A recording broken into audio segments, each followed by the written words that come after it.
So Nigerian senators knew the road to the United Nations? All the killings going on in Nigeria, no senator has ever found it necessary taking the complaints of the helpless masses of Nigeria to the United Nations.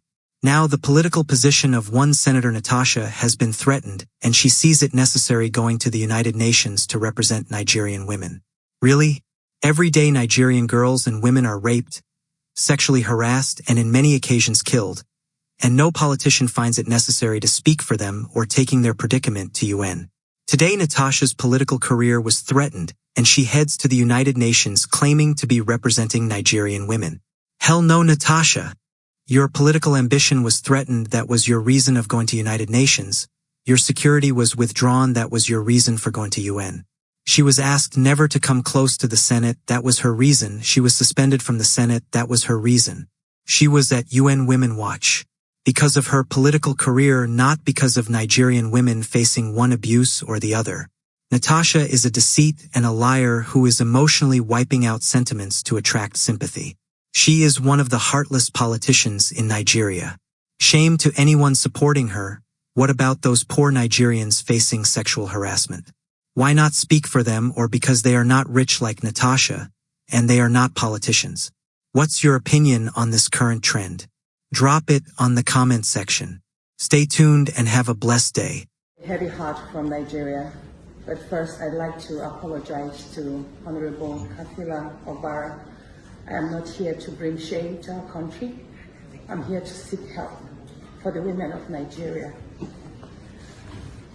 Again, my name is Senator Natasha Akpoti-Uduaghan.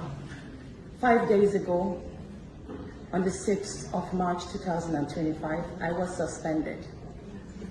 As a senator, I was suspended illegally because I submitted a petition of sexual harassment against the President of the Nigerian Senate, Senator Godswill Akpabio. I thought that by submitting the petition, he would recuse himself, and both of us will submit ourselves to the Committee on Ethics, Privileges and Public Petition for a fair and transparent investigation. But unfortunately, I was silenced and I was suspended. I was suspended for 6 months, amongst many other stringent conditions, such as taking away my security, taking away all the officials, vehicles, and other items that were handed over to me as a senator. My salaries will be cut off. I must not appear anywhere near the National Assembly. And for 6 months, I'm not to introduce myself or present myself as a senator locally in Nigeria or internationally. That means I'm here illegally, but I had no other place to go but to come here and speak to you women, because this is a bigger picture.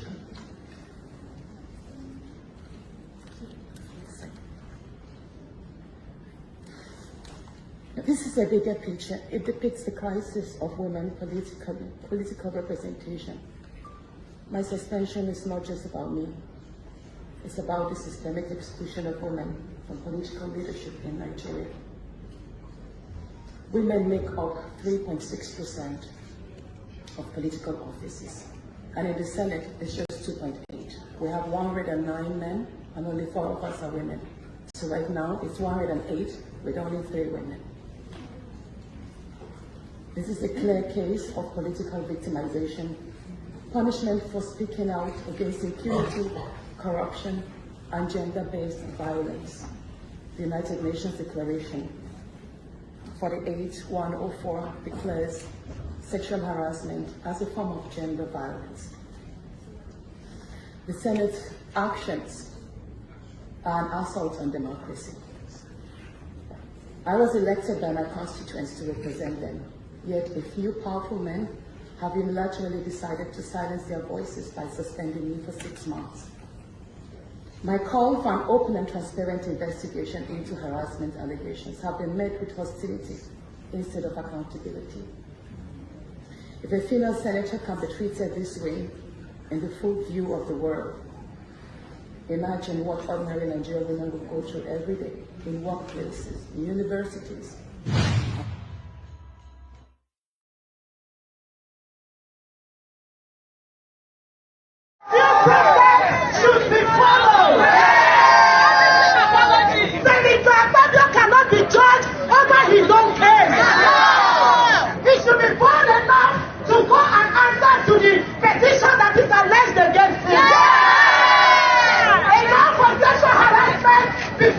leadership position can be addressed. Enough is enough.